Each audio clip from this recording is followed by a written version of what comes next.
Саламатсыңарбы балдар. Бүгүн мен силерге кыргыз эл жомогу Алтын куш аттуу жомокту айтып берем. Кана эмесе балдар, ыңгайлуу олтуруп, жакшылап көңүл бургула.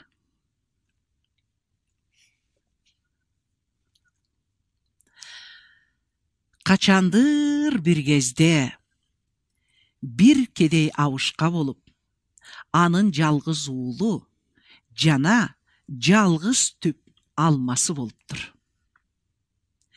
Ал алманын эң башына жалгыз кызыл алма мөмөлөп, ар жылы бышкан сайын абышка ошону жеп, жашарып турчу экен. Кийин эрте күздө жакшы бышелек алмасын белгисиз бирөө жеп кетет.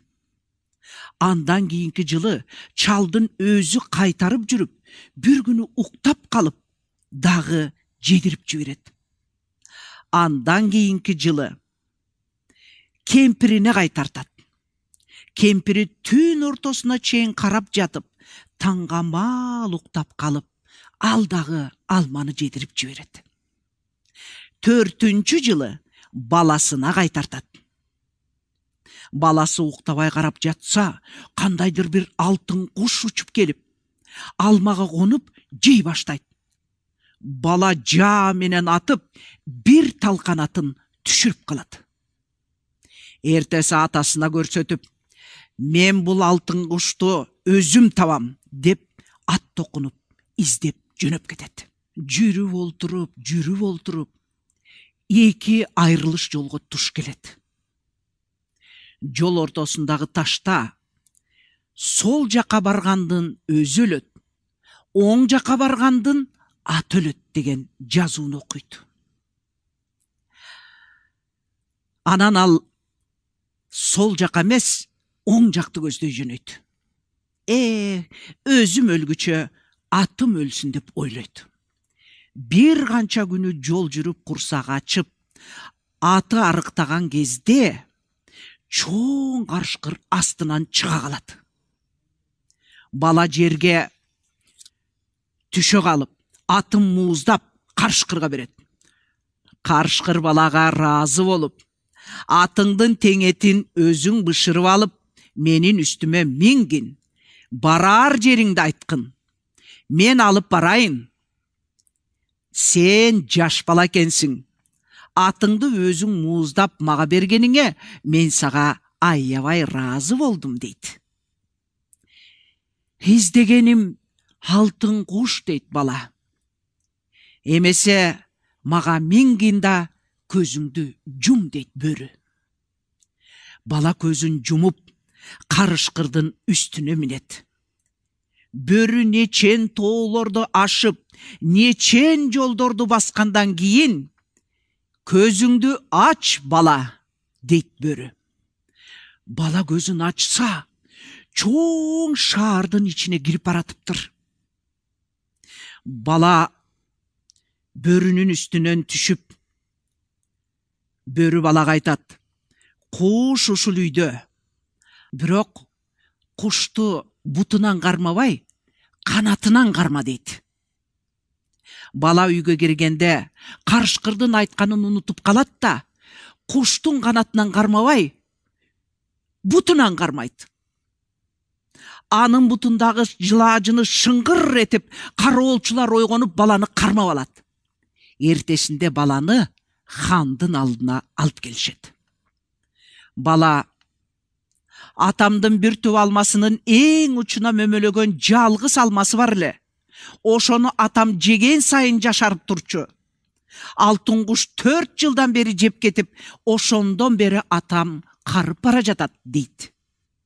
Анда хан: сен атаңдын иши үчүн жүргөн бала экенсиң. Алтын кушту берейин. Бирок мындан аркы жактагы хандын алтын жалдуу, алтын куйруктуу аты бар. Ошону алып келип, менин колума өткөрсөң гана берем дейт хан. Бала ыйлап келип, хандын сөзүн карышкырга айтты. Карышкыр баланы үстүнө мингизип, дагы бир жерге келгенде көзүңдү ач деди. Бала көзүн ачты. 40 сарайдын ары өзүнчө бөлөк бир сарай бар. Ошол сарайдын ичинде алтын жалдуу ат байланып турат. Анын чылбырынан кармабай, жалынын кармап жетелеп чык деп карышкыр баланы жакшылап туруп эскертип айтты. Бала кирип барып, бирок мурдатан үйрөнгөн адаты боюнча атты чылбырынан кармады. Ошондо коңгуроо кагылып, кароолчулар баланы кармап ханга алып барышты. Бала эмне үчүн келгенин айтты. Хан угуп туруп: «Эмесе ушундан аркы хандын эң сулуу кызы бар. Ошону алып келсең, атымды берейин» деди. Бала кайгырып чыгып, болгон окуяны карышкырга айтты. Карышкыр баланы үстүнө мингизип, бир жерге келгенде көзүн ачтырса, таң сүрүлүп калыптыр. «Эми мен барайын» деди карышкыр. «Хандын кызы эртең менен 40 кызды артына, 40 кызды алдына салып, сейилдеп чыккан кез экен». Карышкыр жыгаштын түбүнө жашынып туруп, кызды илип алып, сызган бойдон жөнөдү. Карышкырдын үстүнө учкашып баратып, кыз менен бала бири-бирин сүйүп калышты.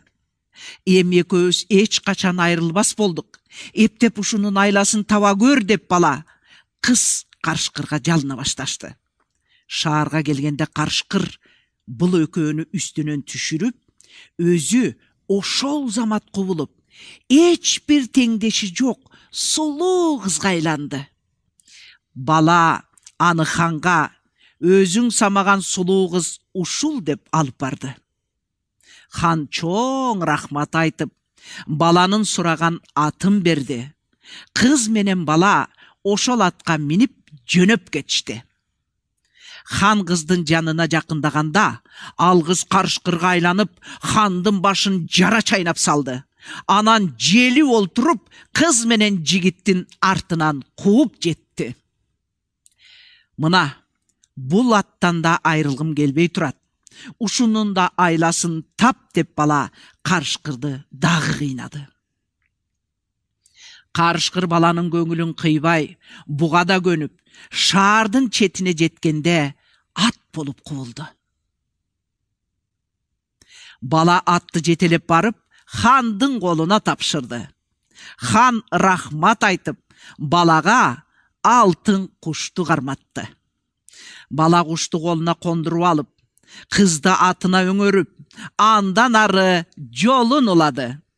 Хан жан жөөкөрлөрү менен ошол күнү алтын жалдуу атты минип, тоого аңуулап чыкты. Аттарын тушап коюп, өздөрү эс алып, көптөн кийин келишсе, тушап койгон аттардын сөөктөрү эле калыптыр. Аттарда ат болуп кубулган карышкыр жеп кетиптир. Ал эми хан жигиттери менен жөө кайтат. Колуктусу, кушу, аты менен бараткан балага карышкыр артынан жете келип, биротоло кош айтышат. Колуктусу менен кушун, атын алып, уулу аман эсен үйүнө кайтып барат. Ошондон тартып алманы атасы өзү жеп, жыргап куунап жашап калган экен балдар. Мына силердин бүгүнкү уккан жомогуңар кыргыз эл жомогу «Алтын куш». Эмесе балдар, эмки жолку жолугушканга чейин саламатта калыңыздар.